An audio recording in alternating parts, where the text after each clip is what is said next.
My fellow Americans and the people who brought me to the dance, Delawareans. I see my buddy Senator Tom Carper down there, and I think Senator Coons is there, and I think the governor's around. Is that Ruth Ann?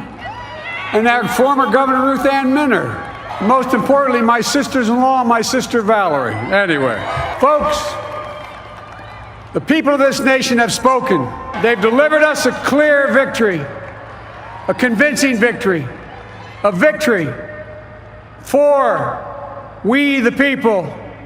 We've won with the most votes ever cast on a presidential ticket in the history of the nation. 74 million. What I must admit has surprised me. Tonight, we're seeing all over this nation, all cities and all parts of the country, indeed across the world, an outpouring of joy, of hope, renewed faith in tomorrow, bring a better day. And I'm humbled by the trust and confidence you've placed in me. I pledge to be a president who seeks not to divide, but unify. Who doesn't see red states and blue states, only sees the United States. And work with all my heart, with the confidence of the whole people, to win the confidence of all of you. And for that is what America, I believe, is about. It's about people. And that's what our administration will be all about. I sought this office to restore the soul of America, to rebuild the backbone of this nation, the middle class, and to make America respected around the world again, and to unite us here at home. It's the honor of my lifetime that so many millions of Americans have voted for that vision. And now, the work of making that vision is real. It's a task, the task of our time. Folks, as I said many times before, I'm Jill's husband. And I would not be here without her love and tireless support of Jill and my son Hunter and Ashley, my daughter, and all our grandchildren and their spouses and all our family. They're my heart. Jill's a mom, a military mom, an educator. And she has dedicated her life to education. But teaching isn't just what she does, it's who she is. For American educators, this is a great day for y'all. You're going to have one of your own in the White House. And Jill's going to make a great First Lady. I'm so proud of her. And I'll have the honor of serving with the fantastic Vice President who you just heard from, Kamala Harris, who makes history as the first woman, first black woman, the first woman from South Asian descent, the first daughter of an immigrant ever elected in this country. Don't tell me it's not possible in the United States. It's long overdue. And we're reminded tonight of those who fought so hard for so many years to make this happen. But once again, America's bent the arc of the moral universe more toward justice. Kamala, Doug, like it or not, your family, you become an honorary Biden, there's no way out. All those of you who volunteered and worked the polls in the middle of this pandemic, local elected officials, you deserve a special thanks from the entire nation. And to my campaign team and all the volunteers and all who gave so much of themselves to make this moment possible, I owe you. I owe you. I owe you everything. And to all those who supported us, I'm proud of the campaign we built. I'm proud of the coalition we put together, the broadest and most diverse coalition in history. Democrats, Republicans, independents, progressives, moderates, conservatives, young, old, urban, suburban, rural, gay, straight, transgender, white, Latino, Asian, Native American. I mean it, especially for those moments, and especially for those moments when this campaign was at its lowest ebb. The African-American community stood up again for me. You've always had my back, and I'll have yours. I said at the outset, I wanted to represent this campaign, to represent and look like America. We've done that. Now that's what I want the administration to look like and act like. For all those of you who voted for President Trump, I understand the disappointment tonight. I've lost a couple times myself. But now, let's give each other a chance. It's time to put away the harsh rhetoric, lower the temperature, see each other again, listen to each other again. And to make progress, we have to stop treating our opponents as our enemies. They are not our enemies. They are Americans. They are Americans. The Bible tells us, to everything there is a season, a time to build, a time to reap and a time to sow, and a time to heal. This is the time to heal in America. Now this campaign is over, what is the will of the people? What is our mandate? I believe it's this. Americans have called upon us to marshal the forces of decency, the forces of fairness, to marshal the forces of science and the forces of hope in the great battles of our time. The battle to control the virus, the battle to build prosperity, the battle to secure your family's health care, the battle to achieve racial justice and root out systemic racism in this country, and the battle to save our planet by getting climate under control, the battle to restore decency, defend democracy, and give everybody in this country a fair shot. That's all they're asking for, a fair shot. Folks, our work begins with getting COVID under control.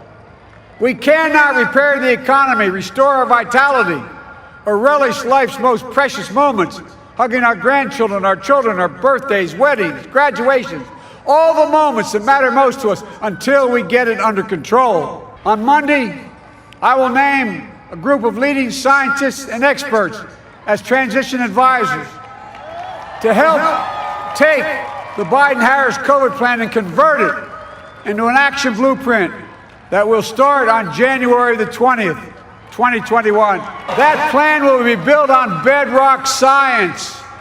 It will be constructed out of compassion, empathy, and concern. I will spare no effort, none, or any commitment to turn around this pandemic. Folks, I'm a proud Democrat, but I will govern as an American president. I'll work as hard for those who didn't vote for me as those who did. Let this grim era of demonization in America begin to end here and now.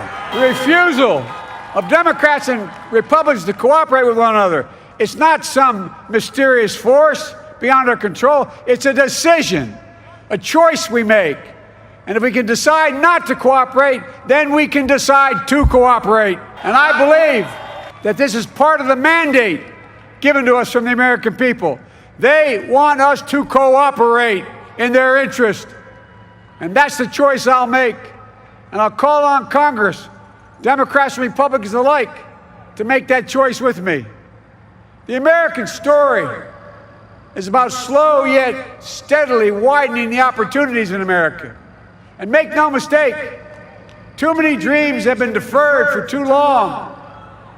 We must make the promise of the country real for everybody, no matter their race, their ethnicity, their faith, their identity, or their disability. Folks, America has always been shaped by inflection points, by moments in time where we've made hard decisions about who we are and what we want to be. Lincoln in 1860, coming to save the Union. FDR in 1932, promising a beleaguered country a new deal. JFK in 1960, pledging a new frontier. And 12 years ago, when Barack Obama made history, he told us, yes, we can. Folks, we stand at an inflection point. We have an opportunity to defeat despair, to build a nation of prosperity and purpose. We can do it. I know we can. I've long talked about the battle for the soul of America. We must restore the soul of America. Our nation is shaped by the constant battle between our better angels and our darkest impulses. And what presidents say in this battle matters. It's time for our better angels to prevail. Tonight, the whole world is watching America, and I believe at our best, America is a beacon for the globe. We will not lead. We will lead not only by the example of our power, but by the power of our example. I've always believed, many of you heard me say it, I've always believed we can define America in one word: possibilities. That in America, everyone should be given an opportunity to go as far as their dreams and God-given ability will take them. You see, I believe in the possibilities of this country. We're always looking ahead to an America that's freer and more just, ahead to an America that creates jobs with dignity and respect, ahead of America that cures diseases like cancer and Alzheimer's, ahead to an America that never leaves anyone behind, ahead of America that never gives up, never gives in. This is a great nation. It's always been a bad bet to bet against America. We're good people. This is the United States of America, and there's never been anything we've been not able to do when we've done it together. Folks, in the last days of the campaign, I began thinking about a hymn that means a lot to me and my family, particularly my deceased son, Bo. It captures the faith that sustains me and which I believe sustains America. And I hope it can provide some comfort and solace to the 230,000 Americans who've lost a loved one to this terrible virus this year. My heart goes out to each and every one of you. Hopefully this hymn gives you solace as well. And it goes like this: and he will raise you up on eagle's wings, bear you on the breath of dawn, and make you to shine like the sun, and hold you in the palm of his hand.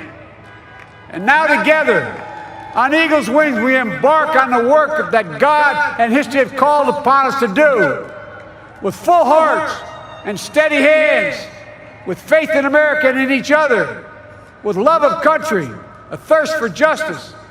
Let us be the nation that we know we can be, a nation united, a nation strengthened, a nation healed. The United States of America, ladies and gentlemen, there's never been anything we've tried we've not been able to do. So remember, as our grandpapa used to say when I walked out of his home when I was a kid up in Scranton, he said, "Joey, keep the faith." And our grandmother, when she was alive, she yelled, "No, Joey, spread it. Spread the faith. God love you all. May God bless America, and may God protect our troops." Thank you, thank you, thank you.